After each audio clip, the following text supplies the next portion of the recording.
नमस्कार, मी सुप्रिया. माझ्या Supriya Patil art and blog चॅनलमध्ये तुमचं पुन्हा एकदा मनापासून स्वागत करते. आपण मागील ब्लॉगमध्ये पाहिलं होतं की महाराष्ट्रातील ऐतिहासिक स्थळ असणारे छत्रपती संभाजीनगरमधील महाराष्ट्रातील 7 आश्चर्यांपैकी एक आश्चर्य पाहिलं होतं. ते म्हणजे श्री गौतम बुद्धांना समर्पित असलेल्या प्राचीन अजिंठा लेणी. तर आजच्या ब्लॉगमध्ये आपण पाहणार आहोत ताजमहालाची प्रतिकृती मांडली जाणारी आणि कलेचा उत्कृष्ट नमुना असणारा बीबी का मकबरा. त्याचप्रमाणे अभेद आणि कोणालाही जिंकता न आलेला असा देवनागरी म्हणजे दौलताबादचा किल्ला. चला तर मग बघूयात. तर आता मी चाललोय ताजमहालाची प्रतिकृती असणारी बीबी का मकबरा मिनी ताजमहाल पाहण्यासाठी. ताजमहाल तर सगळ्यांनाच माहिती असेल, पण आपल्यापैकी कदाचित बऱ्याच लोकांना माहीत नाही आहे की महाराष्ट्रातील छत्रपती संभाजीनगर जिल्ह्यामध्ये याची प्रतिकृती आहे, म्हणजेच बीबी का मकबरा. छत्रपती संभाजीनगर शहरापासून 3 किलोमीटर अंतरावर ही प्रतिकृती स्थित आहे आणि त्याच दिशेने आता आम्ही चाललोय.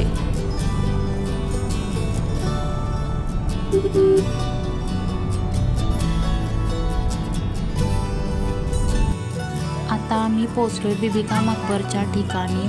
तिथेच बाजूला तिकीट काउंटरसुद्धा आहे.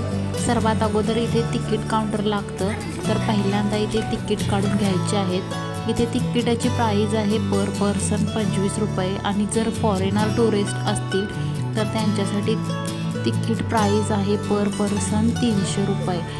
जर बीबी का मकबरच्या आतमध्ये कॅमेरा किंवा ट्रायपॉड कॅरी करायचा असेल तर त्याच्यासाठी सेपरेट 25 रुपये तिकीट काढावं लागतं. तिकीट काढल्यानंतर जरा पुढे चालून गेल्यानंतर पार्किंगसाठीची जागा आहे, तर तिथे तुम्ही पार्किंग करू शकता. बीबी का मकबरच्या एंट्रीचे लुक हा असा आहे. अतिशय सुंदर अशी आजूबाजूला ग्रीनरी आहे, खूप सुंदर आहे आणि ऑनलाईन तिकीट काढण्याची सोयसुद्धा तिथं उपलब्ध करून दिलेली आहे. आणि बीबी का मकबरा पाहण्यासाठी आम्ही सकाळी आणि संध्याकाळी दोन्ही टाईम्समध्ये गेलेलो, कारण सकाळी वेगळ्या पद्धतीने बीबी का मकबरा दिसतो आणि संध्याकाळी एकदम लाईटमध्ये दिसतात. वेगवेगळ्या प्रकारच्या लाईटांमध्ये खूप सुंदर दिसतो. वेगवेगळ्या प्रकारच्या कलरच्या लाईटमध्ये अगदी डोळे दिपवून टाकणारे दृश्य दिसते.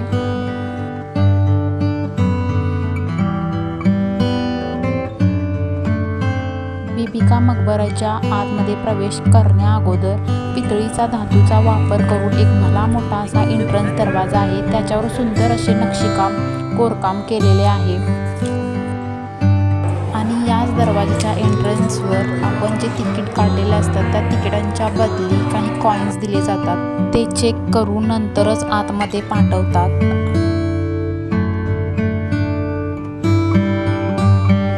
तर हाच समोरचा दरवाजा क्रॉस केल्यानंतर आपण पोहोचतो मकबऱ्याला आणि त्याला सन्मानाने दक्कनचा ताजमहल असे सुद्धा म्हटले जाते.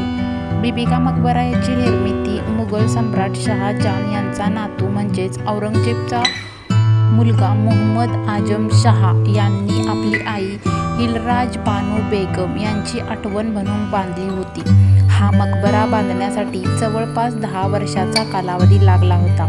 इसवी सन 1651 ते 1661 दरम्यान बांधण्यात आला आहे. मकबऱ्याच्या मधोमध दिलराज बानो बेगम यांची कबर आहे आणि कबरीच्या चारी बाजूने संगमरवरीचा जाळ्या बसवलेल्या आहेत आणि छताच्या खिडक्यातून दिवसा सूर्याची किरणे आणि रात्री चंद्रप्रकाश पडेल अशी रचना केलेली आहे. बीबी का मकबरा हे भारताचे दुसरे ताजमहालही म्हणतात आणि टॉम द लेडी या नावाने सुद्धा ओळखले जाते. मकबऱ्याच्या चारी बाजूंनी ताजमहाल सारखी मिनारे बांधली आहेत. त्याची उंची सुमारे 275 मीटर आहे. या मकबरा निर्मितीसाठीचे दगड हे जयपूरच्या खाणीतून आणले गेले होते. मकबऱ्याची घुमट ही संगमरवरी दगडामध्ये कोरलेली आणि बांधलेली गेलेली आहे. मकबऱ्याच्या पाठीमागच्या भिंतीवरती पानांच्या आणि फुलांच्या डिझाईन्स आहेत. ते हिंदू आणि मुघल संस्कृतीचे मिश्रण आहे आणि त्या काळी मुघलांना पाण्याची, बागेची, फवाऱ्यांची, कारंज्यांची फार आवड असल्यामुळे मकबऱ्याच्या एंट्रीपासून मकबऱ्यापर्यंत वॉटर फाउंटेन दिसतील, पण त्या फवाऱ्यामध्ये सध्या पाणी नाही आहे. कारण तिथे कन्स्ट्रक्शन चालू असल्यामुळे तिथे पाणी पुरवठा केलेला नाही आहे. त्या काळी हा मकबरा निर्मितीसाठी जवळजवळ 7 लाख रुपये खर्च आला होता. आजमशहा याची आई खूप श्रीमंत घराण्यातील होती. असं म्हणतात की त्यांचे दागिने विकून आजमशहाला 7 लाख रुपये मिळाले होते. त्यातूनच ही बीबी का मकबरा बांधली होती आणि मकबऱ्याच्या 4ही बाजूनी संगमरवरीच्या जाळ्या बनवलेल्या आहेत.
ताजमहालची प्रतिकृती मांडली जाणारी सुंदर अशी बीबी का मकबरा.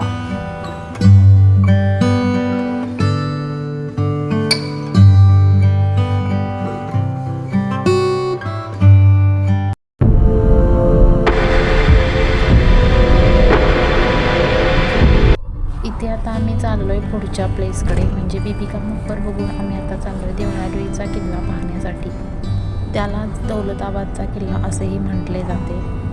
बीबी का मकबरा प्लेस ते दौलताबादचा किल्ला यांचं प्लेस डिस्टन्स हे फक्त 16 किलोमीटरच्या अंतरावर आहे आणि तिथे पोहोचण्यासाठी फक्त अर्धा तास लागतो. आता आपण इथे पोहोचलोय दौलताबाद किल्ल्याजवळ आणि किल्ल्याजवळच बाजूलाच तिकीट काउंटर आहे आणि तिथेच पहिल्यांदा तिकीट काढावी लागतात नेहमीप्रमाणे. प्रत्येक पर पर्सन तिकीट आहे 25 रुपये आणि फॉरेनर असतील तर 300 रुपये तिकीट आहे. तिकीट्स घेतल्यानंतर हा एक भला मोठा दरवाजा लागतो. तिथे सगळी तिकीटं चेकिंग केली जातात आणि नंतर आतमध्ये पाठवले जाते. दौलताबाद महाराष्ट्रातील एक महत्त्वाचा अजिंक्य किल्ला आहे. मित्रांनो, दौलताबाद हा किल्ला महाराष्ट्रातील प्रमुख किल्ल्यातील एक आहे. दौलताबाद या किल्ल्याला इतिहासाचा साक्षीदार म्हणून ओळखले जाते. हा किल्ला चक्रव्यूहाच्या स्वरूपात बांधला गेलेला आहे. महाराष्ट्रातील बरेच पर्यटक व इतिहासप्रेमी या किल्ल्याला भेट देण्यासाठी येतात. मित्रांनो, दौलताबाद हा किल्ला महाराष्ट्रातील छत्रपती संभाजीनगर जिल्ह्यातील दौलताबाद या गावामध्ये आहे. दौलताबाद या किल्ल्याला पूर्वी देवगिरी या नावाने सुद्धा ओळखले जायचे. बहुतेक दौलत या नावावरूनच या गावचे नाव दौलताबाद ठेवले असावे. दौलताबाद हा किल्ला गिरदुर्ग प्रकारातील हा किल्ला असून हा किल्ला एक शंकूच्या आकाराचा गोलाकार डोंगरावर बसलेला आहे. दौलताबाद या किल्ल्यावर अनेक लोकांनी राज्य केले, परंतु हा किल्ला युद्ध करून आणि सैनिक बळावर कोणाला जिंकता आला नाही आणि हा किल्ला अजिंक्य राहिला, म्हणूनच याला अजिंक्य किल्ला असेही म्हणतात. दौलताबाद हा किल्ला महाराष्ट्रात असणाऱ्या 7 आश्चर्यांपैकी एक आहे. खरोखरच हा किल्ला वास्तुकलेचा आणि शिल्पकलेचा उत्कृष्ट नमुना आहे. छत्रपती संभाजीनगर जिल्ह्याच्या टूरवर असणारे बरेचसे पर्यटक या किल्ल्याला बघण्यासाठी येतात. दौलताबाद या किल्ल्याची उंची 2975 फूट इतकी आहे. जवळपास 94 एकर क्षेत्रावर विस्तारलेला आहे. दौलताबाद या किल्ल्याची बांधणी भक्कम असून या किल्ल्याला 3 पदरी सुरक्षात्मक घेर आहे. या घेऱ्याला कोट असेही म्हटले जाते. यामध्ये कालाकोट, महाकोट आणि अंबरकोट यांचा समावेश होतो. दौलताबादचे प्रवेशद्वार मोठे असून याच्यावर मोठमोठे खिळे मारलेले दिसतात. इथेच किल्ल्यावरती चार मिनार आणि सरस्वती बारवसुद्धा आहे.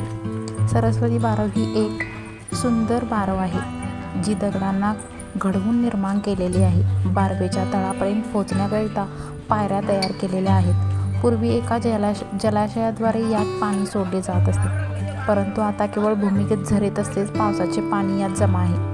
महाकोटाच्या दर्ग्यात अजीज कत्तलची दक्षिण भिंतीवर शवाल 722 हिंस 1322 इसवी सन चा गाजी सुलतान गियासुद्दीन तुघलकांचा एक शिलालेख आहे, जो जगबीरचा पुत्र टक्कर नानकाद्वारे या बारवेच्या निमित्ताचा उल्लेख करतो आहे. दौलताबादमध्ये एकूण 4 बारव आहेत, 2 किल्ल्यांच्या आत आणि 2 शहरात. यामध्ये सर्वात मोठी बारव किल्ल्याच्या 3ऱ्या मुख्य द्वाराजवळ स्थित आहे. शिलालेखामध्ये हा सुद्धा उल्लेख आहे की या बारवेच्या पाण्याचा वापर जनसामान्य लोकांकरिता केला जातो. तेच किल्ल्यावरती वेगवेगळ्या प्रकारच्या तोफाही संग्रह करून ठेवलेल्या आहेत. त्या वेगवेगळ्या प्रकारच्या आकाराच्या, वेगवेगळ्या प्रकारच्या वजनाच्या तोफा आहेत. आणि भारतातील सर्वात मोठी तोफ ही या किल्ल्यावरच आहे. या तोफेला मेंढा तोफ म्हणूनही ओळखले जाते. मेंढीच्या आकाराचे तोंड असल्याने या तोफेला मेंढा तोफ म्हणून ओळखतात. या तोफेचे खरे नाव किल्ला शिकन अर्थात किल्ल्यास तोडणारी असे आहे. तोफेचा मागील भाग मेंढ्याच्या भुंकाकृती असल्यामुळे सामान्यतः हिला मेंढा तोफ म्हटले जाते. या तोफेचा बाहेरील भाग तांब्यापासून तर आतील भाग लोखंडापासून तयार करण्यात आलेला आहे. तोफेची संपूर्ण लांबी 5.30 मीटर आहे आणि नळीचा आतील व्यास 20 सेंटीमीटर आहे. याचबरोबर या किल्ल्यावर एक चिनी महल सुद्धा आहे.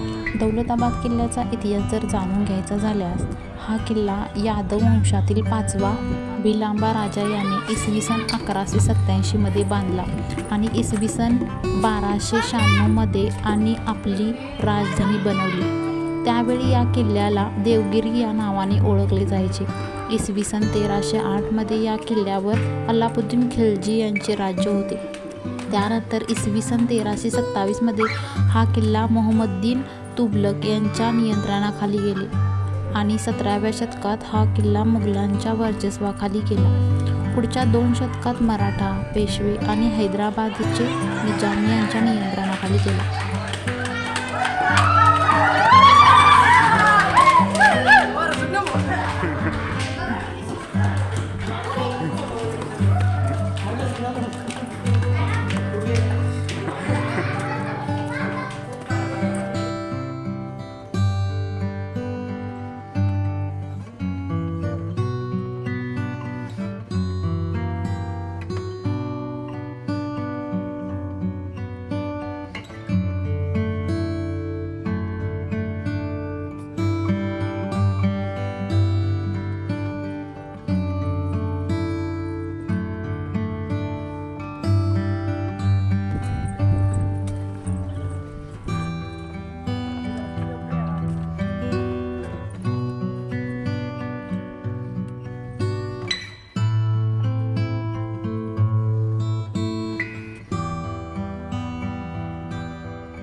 दौलताबाद हा किल्ला ट्रॅकच्या दृष्टीने चढाई करण्यासाठी सोप्या पद्धतीचा किल्ला आहे.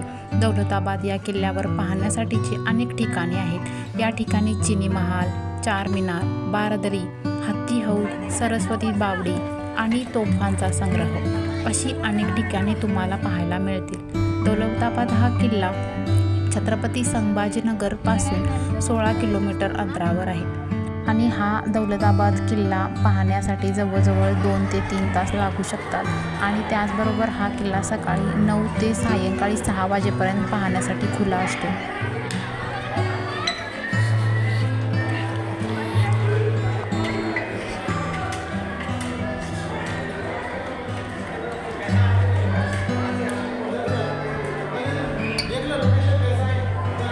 तर आजचा हा ब्लॉग तुम्हाला कसा वाटला हे नक्की कमेंटद्वारे सांगा आणि एकदा ह्या प्लेसला नक्की व्हिजिट करा. धन्यवाद.